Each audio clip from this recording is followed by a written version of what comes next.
PMEGP অৰ্থাৎ prime minister's employment generation programme 2008 চনৰ আগষ্ট মাহত ভাৰত চৰকাৰে এই আঁচনিৰ আৰম্ভণি কৰিছিল।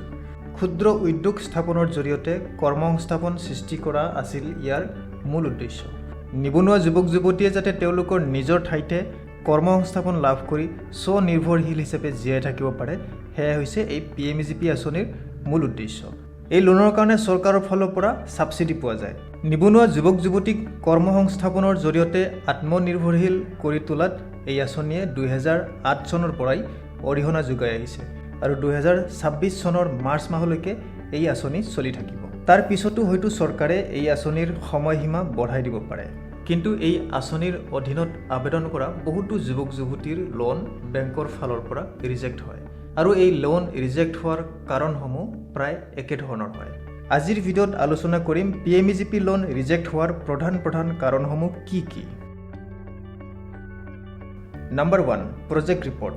প্ৰজেক্ট ৰিপৰ্ট হৈছে আপোনাৰ লোন এপ্লিকেশ্যনৰ এক গুৰুত্বপূৰ্ণ ডকুমেণ্ট। আপুনি কৰিব বিচৰা ব্যৱসায় সফল হ'বনে নহয়, ই লাভদায়ক হ'বনে নহয় বা সেই ব্যৱসায় কৰা সম্ভৱ হ'বনে নাই, এই সকলোবোৰ কথাৰ প্ৰতিফলন ঘটে আপোনাৰ প্ৰজেক্ট ৰিপৰ্টত। কিন্তু বহুতো আবেদনকাৰীয়ে এই প্ৰজেক্ট ৰিপৰ্টক গুৰুত্ব সহকাৰে নলয়। প্ৰজেক্ট ৰিপৰ্ট দুৰ্বল হোৱাৰ ফলত বহুতো যুৱক যুৱতীৰ loan application reject. Number 2, lake of business knowledge. যি কামৰ কাৰণে লোন এপ্লাই কৰা হয় সেই কামৰ পৰ্যাপ্ত জ্ঞান আৰু অভিজ্ঞতা থকা দৰকাৰ। বেংক আৰু DIC বা KVICৰ ফালৰ পৰা ফিজিকেল ভেৰিফিকেশ্যনৰ সময়ত আবেদনকাৰীৰ ইণ্টাৰভিউ লোৱা হয়। এই ইণ্টাৰভিউৰ সময়ত যদি আবেদনকাৰীয়ে পৰ্যাপ্ত ব্যৱসায়িক জ্ঞান প্ৰদৰ্শন কৰাত বিফল হয়, তেনেহ'লে তেওঁৰ লোন এপ্লিকেশ্যন ৰিজেক্ট হ'ব পাৰে। Number 3, credit history.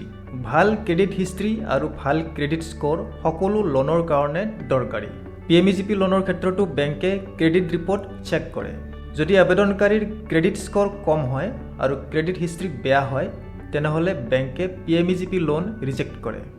গতিকে PMEGP লোন পাবলৈ হ'লে আপোনাৰ ক্ৰেডিট হিষ্ট্ৰী ভাল হোৱা অত্যন্ত দৰকাৰী। Number 4, collateral security. যদি আপোনাৰ PMEGP লোনৰ পৰিমাণ 10 লাখ টকাৰ ভিতৰত হয়, তেনেহ'লে আপুনি কোনো ধৰণৰ কোলেটাৰেল ছিকিউৰিটি দিব নালাগে।